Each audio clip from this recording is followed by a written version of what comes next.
Però el Laudato Si va ser un dels motius pels quals es va aconseguir signar l'Acord de París. No hi hauria Acord de París sense la Laudato Si, i això estic absolutament convençut. Per què? Doncs perquè era una posada en situació. I a vegades prendre decisions, allò que abans deia de la governança, requereix que les persones de la societat mundial en aquest cas, tingui una percepció acceptant aquelles coses que cal que passin, encara que potser no ens faci gaire gràcia. I jo crec que l'acció que va fer el papa va ser una acció de posar sobre la taula una necessitat i, a més, fer-ho amb sentit comú i a mi m'agrada perquè, a més, va coincidir amb l'època que era l'any de la misericòrdia. No? La misericòrdia no és ni estar a favor ni estar en contra de res. Tu pots ser misericordiós amb la persona més malvada del planeta. I aquesta persona malvada té dret a que sentis misericòrdia per ell. Tu pots, un assassí, que el mataran amb una pena de mort, té dret a que una persona li agafi el braç quan té por abans de morir. No? Això se'n diu misericòrdia. No has d'estar a favor, no l'has d'entendre ni tan sols, però almenys el dret a la misericòrdia.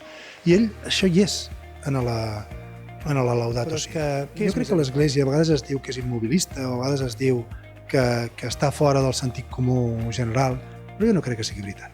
Jo crec que l'Església és el sentit comú de cada moment de la història de la humanitat i ara toca aquest sentit comú. I els cristians, jo crec que en general som persones compromeses amb el nostre entorn, no?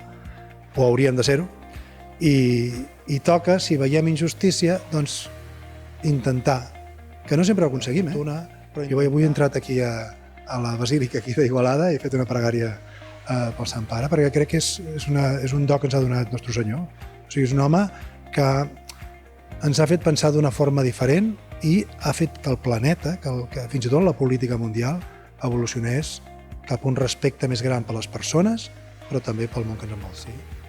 També hi haurà que no ho vegi bé, perquè la feina del Sant Pare, no sé si algú pensaria que és reunir-se amb grans líders mundials.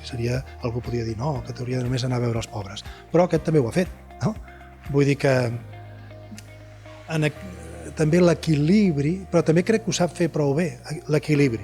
L'equilibri vol dir que si tu no vas a veure els que manen, no passarà res. Si vas a veure només els que no tenen capacitat ni de menjar, està clar que tindràs molta pietat i tindràs moltes coses, però no faràs canviar el món.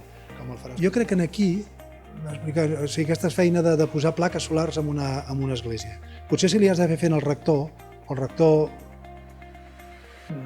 no sé, no ho farà, o no li costarà.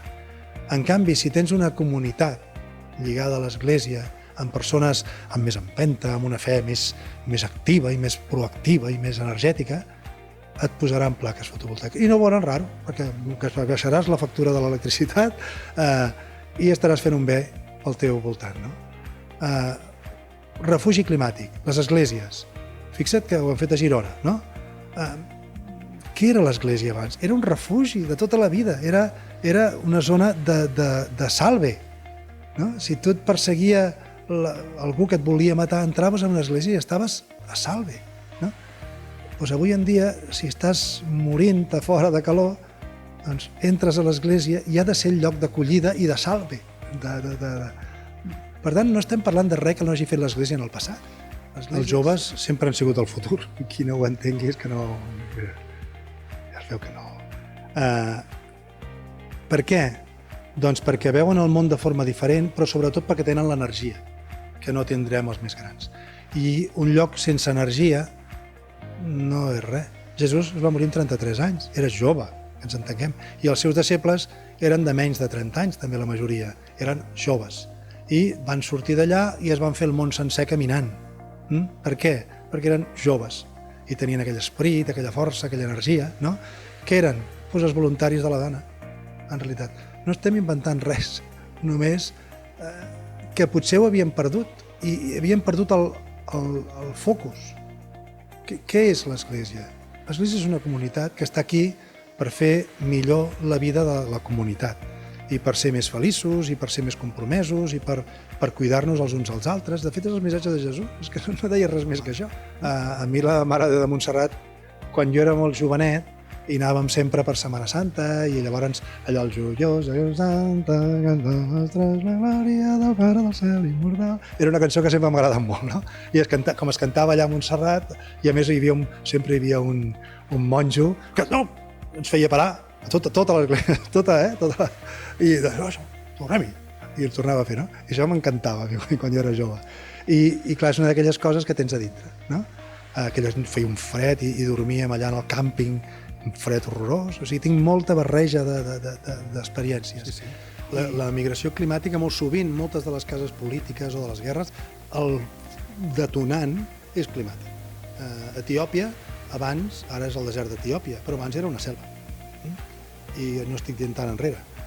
I ara, per tothom és un desert, i doncs no, abans era una selva. I per tant, la gent que abans vivia a Etiòpia, ara no hi pot viure, perquè és un desert. I això val per molts indrets del planeta. A Pakistan ja estan tenint temperatures per sobre dels 50 graus. Per sobre dels 50 ja no és vivible. Punt. No és una pregunta.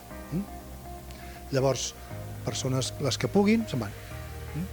I això on ens porta? A societats en les que hi ha moltes religions, en les societats en les que hi ha grans desnivells econòmics, culturals, de tota mena, no? I això genera tensions. La nostra societat està cada vegada més tensionada. I què fem? La cosa és, ostres, hi ha uns que diuen no, protegim-nos, nosaltres volem seguir sent com hem sigut sempre, i altres que diuen no, acollim, no? I en això també hi ha un cert debat dintre de l'Església mateixa. O sigui, hi ha que diuen hem d'acollir, i ho veus en algunes esglésies, acollim, i en canvi altres llocs, als Estats Units, per cas, en el que el clero sovint no estaria el concepte d'acollir, no? I això és tot la mateixa Església Catòlica, no? Qui té la raó? Ja sé que esperaries que jo et digués l'acollim, però jo crec que la raó està en el sentit comú de la societat. No hi ha ni veritat ni mentida. Sí que hi és. Hi ha coses que són més veritats que les altres, però el que la societat opini, aquesta serà la realitat, i aquesta serà la veritat. I històricament l'Església ha marcat aquest sentit social de la humanitat, no? I això com es fa? Amb lideratge a vegades, jo no dic que no hagi fet servir el pal, però sobretot el lideratge. Això és el que fa. I aquí el lideratge com es fa? Entenent la realitat i enfrontar-se amb la realitat amb alguna cosa que sigui efectiva, no? Per això abans parlàvem del papa Francesc, però també ho hem de fer les comunitats cristianes. Hem de veure les coses, però veure's amb realesa, amb realitat.